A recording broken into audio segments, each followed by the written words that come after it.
The first quarter GDP number has come in at 13.5%, which is lower than street estimates. They were standing at 15 to 15.5%. They are also lower than the Reserve Bank's projection, which was 16.2. Now, if you adjust this lower Q1 number into the RBI numbers, the RBI's full year forecast arithmetically should fall from 7.2 to 6.7%, and many economists have already brought down their forecasts. But let me give a different interpretation. At the outset, a 13.5% GDP growth over 20% last year Q1 doesn't look all that bad. Let me explain why and what looks weak. The actual Q1 GDP is 36.85 lakh crore, which is only 3.8% higher than the pre-COVID number, of FY20, the first quarter. The weak elements are: one, construction. Construction GDP has come in at 2.62 lakh crore. It's a good 16.8% higher than last year. But if you compare it to the pre-COVID level, then in 3 years, the growth is just 1.1%. Likewise, another huge category, trade, hotels, transport, communication and broadcasting. A large segment, its GDP was 5.59 lakh crore in the latest Q1. It is 26% above last year, but 15% below what it was 3 years ago, that is FY20 Q1. And these are the two sectors that comprise, the small MSME units, your Udupi hotels, traders, unorganized labor. Okay, now what are the strong points? Private final consumption at 22 lakh crore is 26% above last year and a good 10% over the 3-year-ago level. Not bad at all. And capital formation, gross fixed capital formation has come in at 12.8 lakh crore, which is nearly 7% above the 3-year-ago level. Not spectacular, but at least not all that bad. So what more does this Q1 number tell us about the hidden weaknesses and strength of the economy? Is there strength in domestic consumption, which I pointed out, strong enough to improve the coming quarters? Or will the coming quarters be worse off because of the global slowdown? For all these questions, I'm joined by an eminent panel: Abhishek Upadhyay of ICICI Securities, primary dealer; Pronab Sen, the former chairman of the Statistics Commission; Samiran Chakraborty, chief economist, Citi India; and Rob Subbaraman, the global economist of Nomura. Gentlemen, thank you very much for your time. Rob, let me start with you. I mean, it's a great year-on-year story because, we had a terrible first quarter of FY21. But this weakness over the 3-year-ago level, is this an Indian phenomenon or are you seeing it everywhere? How do you interpret this number? Hi, Latte. It's great to be back on your show. I would say it's not just an Indian phenomenon. I'd say it's an emerging market phenomenon. If you're looking at many emerging markets and their levels of GDP now compared to just before the pandemic, some are still not even back to that level. Some are only just marginally above that level. So emerging markets, much more so than developed economies, have really struggled to fully recover from this pandemic. And I'd say India is in that bucket as well. Okay. All right. I'll come back to you on the global impact, recessionary impact. But Samiran, I got your note. And you also point out that actually domestic demand is very strong. I pointed out to the personal final consumption numbers as well. If that is so strong, should not the domestic consumption engine be able to propel us better in the quarters to come? Why are you reducing your GDP forecast? So good morning, Lata.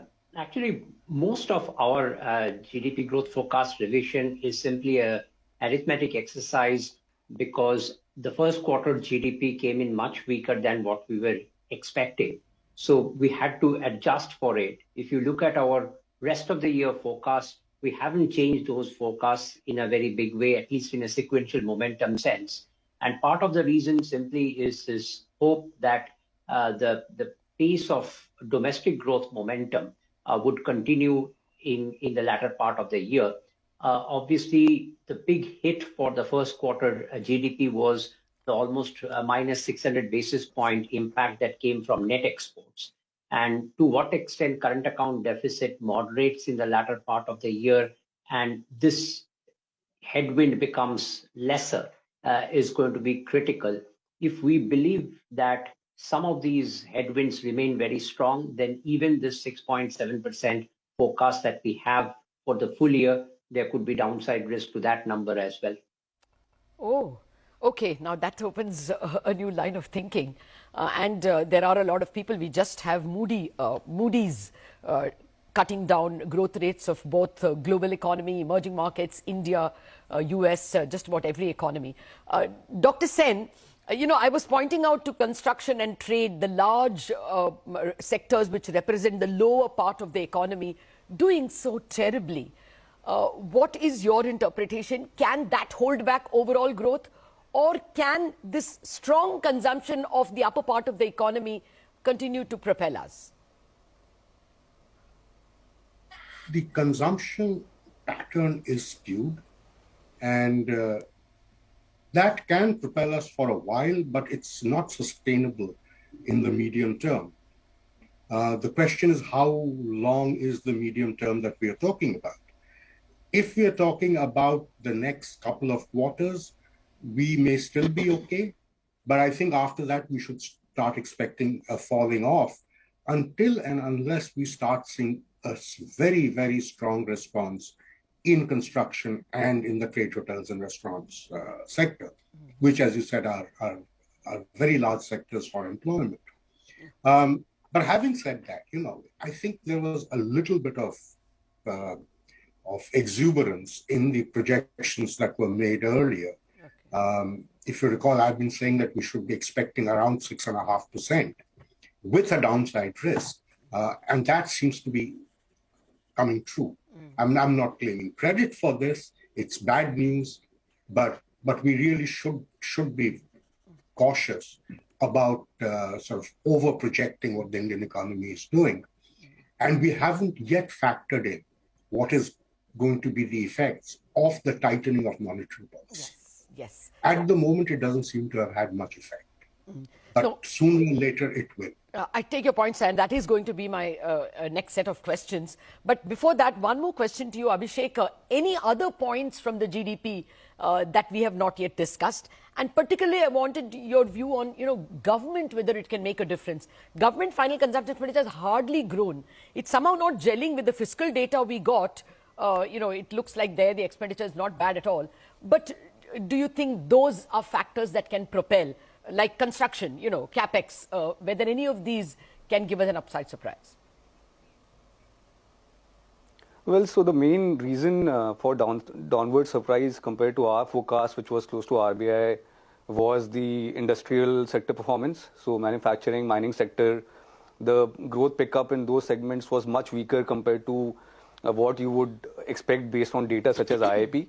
That in turn reflected margin squeeze faced by this sector because of higher commodity prices. Now, the silver lining is that commodity prices have come off of late, and that should then act on the opposite side and support the numbers in the current quarter and perhaps in the second half of the year as well. On the government spending side, yes, center government spend on the capex side has been strong, but on the revex front has been weak. Also, the states spending has started on a relatively soft note. So, but these segments, you would think that government, looking at the current bond yields, for instance, which are so low, government will have some fiscal space to spend because tax collection numbers also looking reasonably robust. So I would think government spending will pick up both on the revex side because a lot of this subsidy spend tends to be back-ended, and on the capex front because states will spend more in the remaining months after a very weak start. Okay, fair enough. One hopes that can be a propeller. But Rob, I was talking about these global numbers coming in lower, people cutting forecasts for China, for US, and for the global economy. Will this mean that there will be more headwinds for growth? And will Nomura itself look to lower its India GDP forecast? So absolutely there's going to be headwinds. We're already forecasting recessions in the US Eurozone, UK, Canada, Australia, South Korea, New Zealand. Many economies now we think are going to have negative growth for the whole of 2023. Let's face it, central banks have been very clear now post-Jackson Hole. They're going to get inflation down no matter what. If that means tightening into recession, so be it. We have an energy crisis in Europe and droughts in other parts of the world. We have China really struggling with its zero-COVID strategy and a property crisis as well. There's a lot of headwinds to global growth. We have minus 1% roughly GDP for the US, Europe next year. There's clearly downside risk to our India GDP growth forecast for 2023, which is currently 4.7%. I think this GDP number that just came out for India, I don't want to sugarcoat it. I think that's as best as it gets. I think it's slowing down from here. There was a reopening, pent-up demand that helped. There was a public infrastructure push. But going forward, I think we're heading to a slowdown, and I think many economists will be revising down their growth forecasts as external factors hit. Oh, okay. That's not looking good. Samiran, let's talk about net exports, taking from what Rob has said. You point out in your note that actually net exports is one of the reasons why we have done badly. I mean, our imports have done hugely well and exports are certainly not keeping pace. Won't that continue? What is your best hunch? So obviously, in a nominal sense, the current account deficit number is going to be maybe higher in 2Q compared to 1Q. But post that, we are expecting the nominal trade deficit numbers to start moderating a bit. The question is that to what extent the deflator of this would affect the real part in the GDP, and it becomes a bit technical to understand. The other issue is that if India growth is also slowing down to some extent, the import volumes should also come off, and the relatively whether global growth is going to slow down even faster, affecting our export volumes. That is going to be a critical driver. But at this moment, we have been slightly optimistic in forecasting that for the next few quarters, the headwind from this net exports will not be as sharp as it was in the first quarter. Oh, really? Dr. Sen, what's your guess? Do you think, I mean, the way in which other countries are getting their estimates lowered, will exports be a bigger drag in the second half? Samiran thinks not. No, I think Rob was fairly clear about it. Yes, of course, it's going to be a drag. The real question is not what's going to happen to exports. I think that's almost entirely predictable. The real question is what's going to happen on the import side.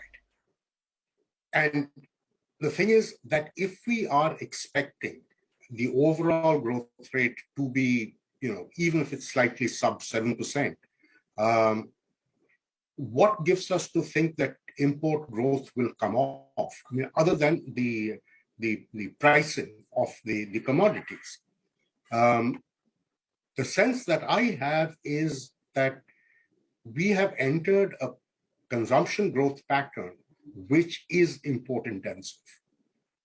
And that's not going to be changing in a hurry. So my worry, as I said, on exports, I'm not worrying because I think that's inevitable, and Rob was very clear about that. But on the import side, I am less sanguine. Okay, if imports are going to be strong, then there is a current account deficit issue. Then to what extent will the Reserve Bank be forced to continue to hike rates, because the Fed is also hiking rates and the external sector will have to be defended? All those questions to my guests after the break.